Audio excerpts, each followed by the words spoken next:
Assalamualaikum warahmatullahi wabarakatuh. Salam sejahtera untuk kita semua.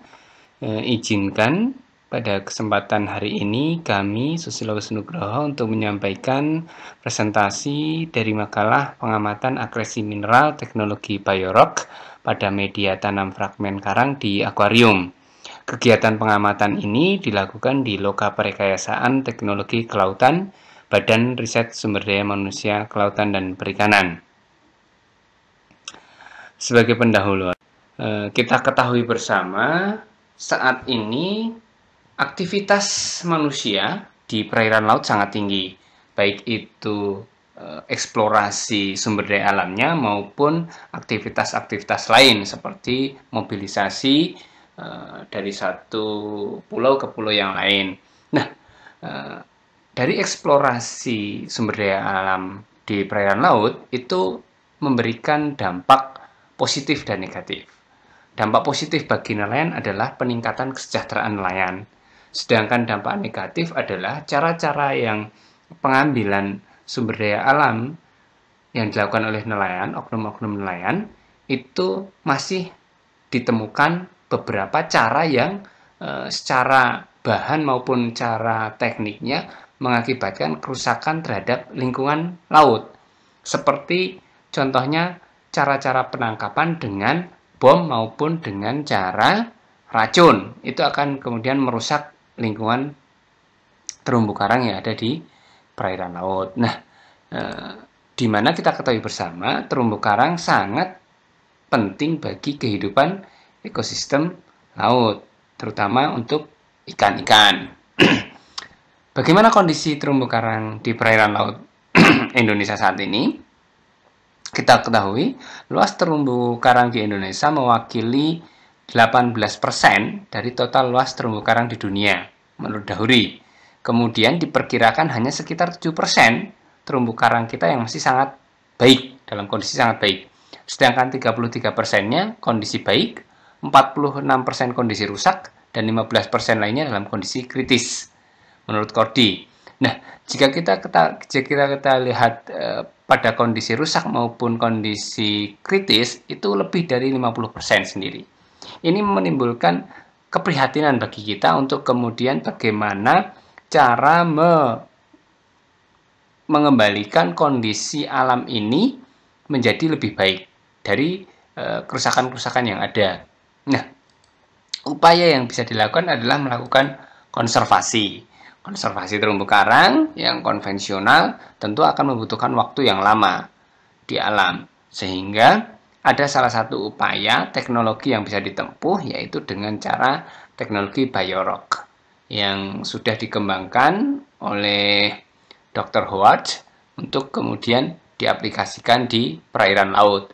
Nah, teknologi biorock ini sebenarnya adalah teknologi yang memacu pertumbuhan terumbu karang dengan cara mengalirkan arus tegangan rendah pada elektroda sehingga terjadi reaksi kimia yang memungkinkan untuk timbulnya akresi mineral, kalsium karbonat terutama yang dibutuhkan oleh terumbu karang untuk mempercepat kelangsungan hidupnya dari fragmen karang tersebut. Nah, metode dan bahan. Yang pertama yang kita lakukan adalah persiapan sarana akuarium. Sarana akuarium yang akan kita gunakan adalah sarana akuarium yang dia sistem air lautnya adalah melakukan sistem resirkulasi. Di mana di dalam akuarium itu nanti kemudian untuk mempertahankan suhu kita pakai chiller, kemudian untuk menyaring kotoran-kotoran kita pakai filter, ada protein skimmer, kemudian untuk membuat gelombang buatan kita pakai wave maker. Nah, pada akuarium yang kita pakai itu di dasarnya kita kasih lapisan pasir sekitar 5-7 cm.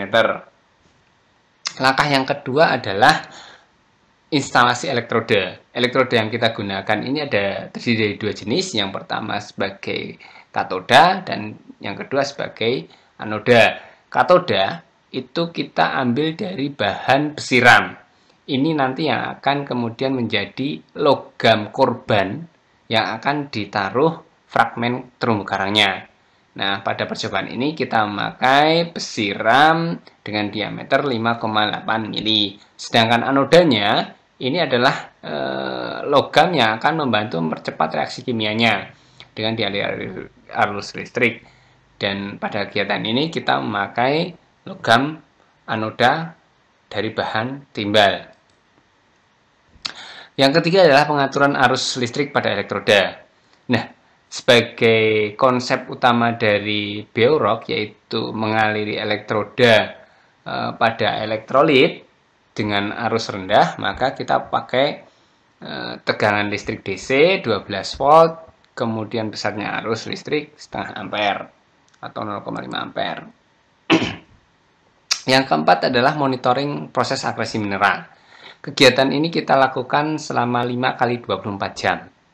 Secara terus-menerus kita aliri arus listrik, katoda maupun anodanya kita aliri arus listrik, kemudian airnya kita buat sistem resirkulasi terus-menerus. Setiap 24 jam kita lakukan pengamatan secara visual. Baik dari kondisi katoda, anoda maupun catoda yang digunakan, kita lakukan pengamatan secara visual.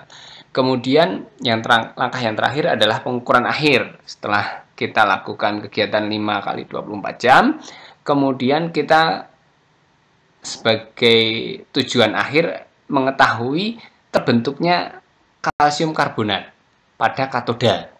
Nah, dari terbentuknya kalsium karbonat di katoda itu, kemudian kita akan ukur berapa sih ketebalan kalsium karbonat yang terbentuk di katoda, kemudian bagaimana kondisi catudaya yang digunakan selama proses berlangsung. Nah, hasil dan pembahasan seperti sudah saya sampaikan, pengamatan akresi mineral dengan teknologi Beorock ini kami lakukan dalam kurun waktu 5 kali 24 jam, di mana dalam setiap 24 jamnya kita lakukan pengamatan pada anoda, katoda, efek yang timbul, kemudian efek yang timbul dari proses maksudnya, kemudian dari catudaya yang digunakan selama proses. Nah, pada proses 24 jam pertama terbentuk gelembung udara pada katoda. Jadi seluruh permukaan katoda itu muncul gelembung udara yang kecil-kecil. Sedangkan di anoda itu muncul gas yang menyengat secara indera penciuman.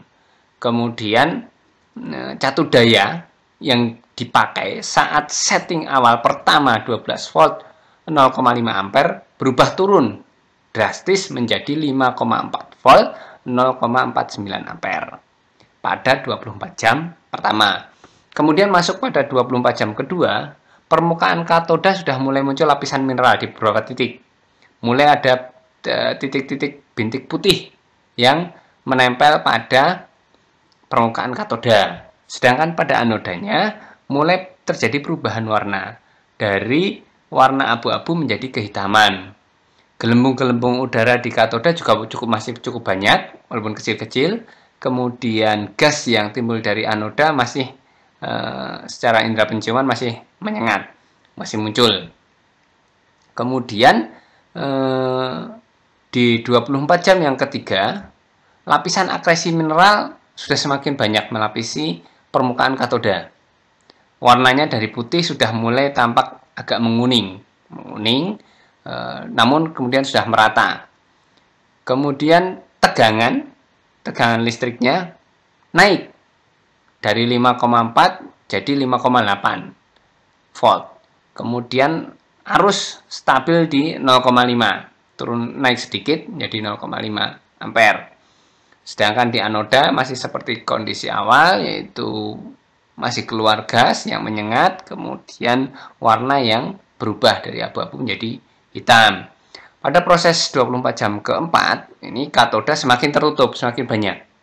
Jadi seluruh permukaan katoda itu sudah terlapisi tipis oleh kalsium karbonat, akresi mineral yang timbul dari reaksi kimia. Kemudian catudaya yang digunakan ini dari 5,8 turun jadi 5,6. Di 24 jam yang ketiga 5,8, di 24 jam yang keempat dia turun 5,6 volt. Sedangkan arusnya tetap sama, 0,5 ampere.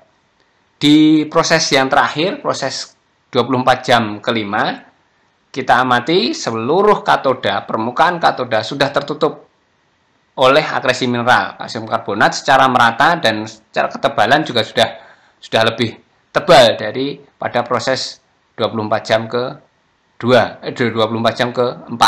Sedangkan cat udara yang digunakan itu dari 24 jam ke 4 dan 24 jam ke 5 itu ternyata tetap sudah menjadi stabil 5,6 volt 0,5 ampere. Nah, berikut saya tampilkan gambar dari foto perubahan katoda. Yang kita pakai adalah besi waktu proses akresi mineral. Pada proses 1 kali 24 jam di gambar A, kemudian 2 kali 24 jam di gambar B, 3 kali 24 jam di gambar C, 4 kali 24 jam di gambar D, dan terakhir 5 kali 24 jam di gambar E.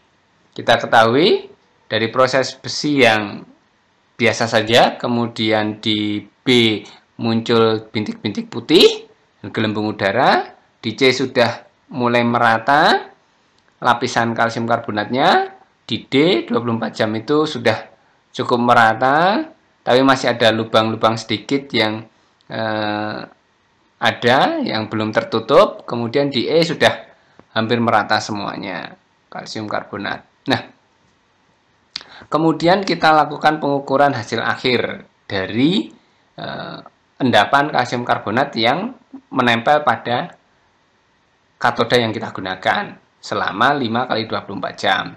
Ternyata pada posisi awal besi di permukaan yang tidak tersentuh dengan air itu diameternya 5,8 mili. Kemudian kita ukur turun ke bawah di 10 cm dari permukaan, jarak 10 cm dari permukaan, yang 10 cm itu tentunya terendam air dan terjadi proses akresi mineral. Dia mengalami ketebalan 11,48 mili. Berikut seterusnya sampai kemudian jarak 100 cm dari permukaan. Itu kita dapatkan nilai 6,18 mm. Nah, rata-rata dari jarak 10 cm sampai dengan 100 cm itu yang kita ukur secara acak, itu rata-rata kita mendapatkan ketebalan rata-rata 8,71 mm. Sehingga didapat selisih antara kondisi katoda yang tidak terjadi reaksi biorok dengan kondisi katoda yang terjadi reaksi biorok, sehingga terdapat endapan kalsium karbonat itu sekitar 2,91 cm. Berikut kesimpulan yang bisa kita ambil. Proses akresi mineral dengan teknologi biorok yang dilakukan dengan anoda timbal dan katoda besi yang diberi tegangan awal 12 volt setengah ampere di akuarium selama 5 kali 24 jam telah berhasil membentuk akresi mineral berupa kalsium karbonat pada katoda. Nah, hasil dari endapan ini sekitar 2,91 mm selama 5 kali 24 jam. Dengan rata-rata arus listrik yang dipakai 5,5 volt, kemudian 0,49 ampere. Nah, pada pengamatan ini, pada kegiatan ini, ada sisi kelebihan dan ada sisi kekurangan. Sisi positifnya, kelebihannya adalah kalsium karbonat yang terbentuk sangat cepat. Dalam tempo 5 kali 24 jam sudah terbentuk endapan rata-rata 2,91 mm setiap permukaan endapan kalsium karbonat. Sedangkan jika kita rilis di alam besi tanpa kemudian teknologi biorok, ini akan sangat sulit untuk mendapatkan 2,91 mm dalam tempo 5 kali 24 jam. Itu sangat sulit dan mungkin tidak terjadi tanpa bantuan teknologi biorok. Kemudian Sisi negatifnya adalah penggunaan anoda yang masih dipakai, yaitu logam timbal. Secara akresi mineral dilakukan di akuarium resirkulasi, ini masih aman. Tetapi ini teknologi dengan timbal ini tidak bisa diaplikasikan langsung ke laut. Karena kita ketahui bersama logam timbal dapat mencemari laut. Namun sebagai solusi bisa dicari alternatif logam anoda lain yang dapat langsung diaplikasikan di laut yang ramah lingkungan tentunya, seperti itu. Nah, begitu yang bisa saya sampaikan terkait dengan pengamatan proses biorok akresi mineral untuk mempercepat pertumbuhan fragmen karang. Jika ada kurang dan salahnya, saya mohon maaf dan mohon kalau ada kesalahan saya dapat dikoreksi sehingga menjadi masukan bagi saya untuk lebih memperbaiki makalah yang kami buat. Sekian dan terima kasih. Assalamualaikum warahmatullahi wabarakatuh.